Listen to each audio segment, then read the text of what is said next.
चूहे का पूरा परिवार सदमे में था ये देख के। मेरे पति को मार दिया, अब उसकी लाश तो दे दो। चूहे का सरेआम मर्डर करने के बाद पापा चाहते कि ये मर्डर ही ना लगे, वो चाहते कि ये सुसाइड लगे। ठीक है। ये क्या कर रहे हो मेरे पति के साथ? थोड़ी तो दया करो, मेरे छोटे छोटे बच्चे हैं। ये देख के पापा को उनकी गलती का रियलाइजेशन हुआ। हाँ।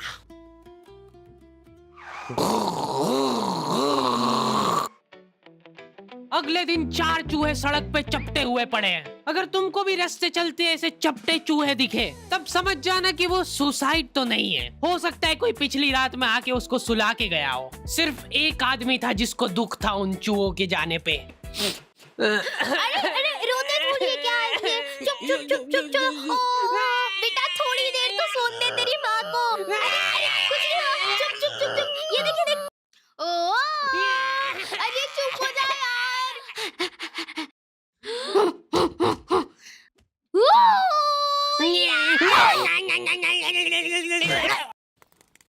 मेरे से तो नहीं समझा रहा ये। हटो। Bye bye bye. इनकी मम्मियाँ तक इनसे परेशान हो गई है, क्योंकि ये लोग रास्ते चलते कुछ भी आइटम उठा के मुंह में रख लेते हैं। मम, ओए क्या कहा? निकाल निकाल।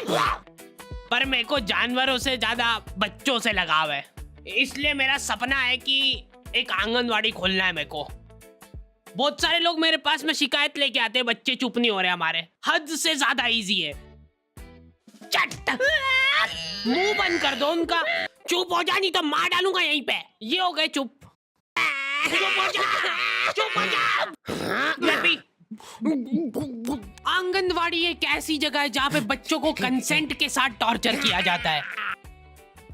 बच्चे बेचारे जलील हो रहे हैं एक थुल्ली के पैकेट के लिए। बच्चों के साथ क्या है कि थोड़ा रफ एंड टफ रहना चाहिए, नहीं तो क्या बचपन से ही कमजोरी आ जाएगी इनमें। उनका शरीर क्या है बड़े बड़े जाम हो जाता है, तो ऐसे अपनी 2 उंगली से ग्रिप बनाओ।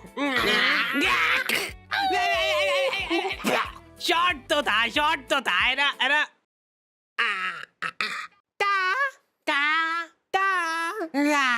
ये फालतू हरकतें छोड़ दो। उनको फिजिकली थोड़ा इन्वॉल्व करो ताकि उनमें चुस्ती और फुर्ती बनी रहे। तैयार है?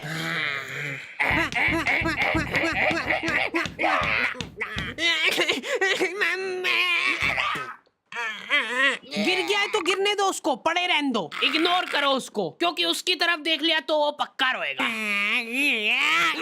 अरे बेटा इग्नोर। चल उठ जा, कुछ नहीं हुआ है। इसको एक थुल्ली का पैकेट दे दो। रुक इधर बता। थुल्ली बोल के बता पहले। चलो बाय बाय। पहले बोलना सीख के आओ, फिर मिलेगी थुल्ली।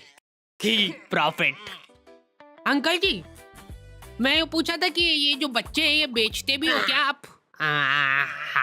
नहीं, हमने क्या है कि भाग के शादी कर ली है। अब हमको एक बच्चा चाहिए। हमारी मम्मी ने तो ये बताया था कि एक परी रहती है वो बच्चे बेचती है। वो तो मेरे को आपके यहाँ पे इतने बच्चे दिख गए तो मैंने सोचा कभी आपको पता हो। इनको ऐसा लगता है कि एक परी गली गली घूमती है बीमल के झोले में बच्चे लेके, ताजे बच्चे। हमको गोरा वाला चाहिए, गोरा वाला। खत्म हो गए गोरे वाले तो। लड़की चलेगी क्या? नहीं, लड़का ही चाहिए। ये नाबालिग निब्बा निब्बिया भाग के शादी तो कर लेते हैं, लेकिन इनकी कुछ प्लानिंग ही नहीं है आगे।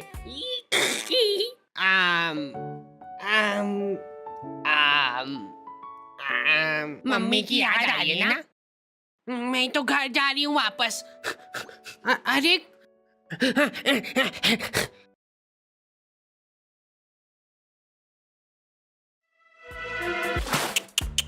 कम से कम अपने माँ बाप की तो सोचनी चाहिए इनको। ये लड़कियां तो क्या है कि इन टाइम पे पलट जाती है। देख लेना, आखिरी में फंसना तो लड़के को ही है। यही मेरे को किडनैप करके ले गया था जबरदस्ती। आधी रात में हमारे घर में घुस के मेरे को उठा के ले गया ये।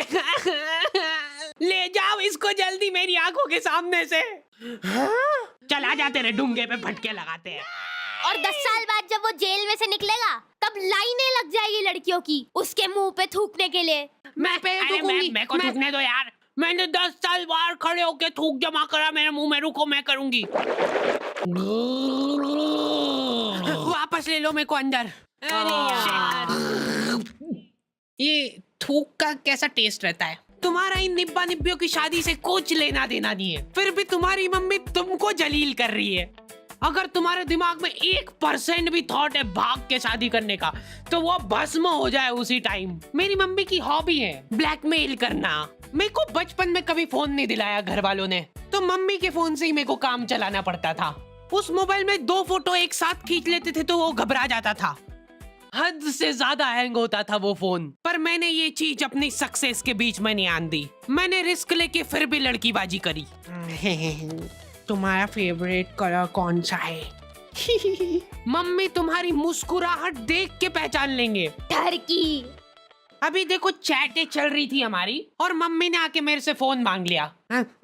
2 मिनट बैक। ऐसे टाइम पे हैंग हो गया वो फोन।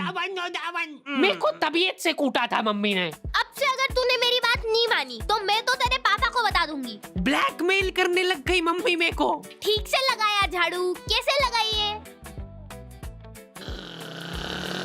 गाड़ी की आवाज से पता चल जाता कि ये पापा आ गए। मम्मी ने पापा के अंदर आने का भी इंतजार नहीं करा। उनका दिमाग उस वजह से खराब हो गया। 10-10 घंटे की नौकरी करके थक हार के घर पे आया हूँ मैं, और ये गेट पे ही चालू हो गई है। मेरे ऊपर निकला वो गुस्सा। फिर मैं पानी वानी लेके गया बढ़िया से, वो पी के रिलैक्स होके फिर कुटाई हुई थी मेरी। इतना कुटाने के बाद मेरे को सीख मिल गई थी, फिर मैं कभी नहीं पकड़ाया। सबसे बड़ी प्रॉब्लम वही थी ना कि फोन हैंग हो जाता है, तो मैं फोन का बैक कवर खोल के चैटे करने लगा। मेरा तो फेवरेट कलर ब्लू है। जैसे ही मम्मी आई फोन मांगने, हैंग हो गया वापस से। लो, बैटरी ही निकाल देता था मैं। खत्म, सबूत खत्म सारे। आंखों के सामने सबूत गायब कर देता था मैं। मम्मी कंफ्यूज हो गई कि ये क्या करा तूने अभी?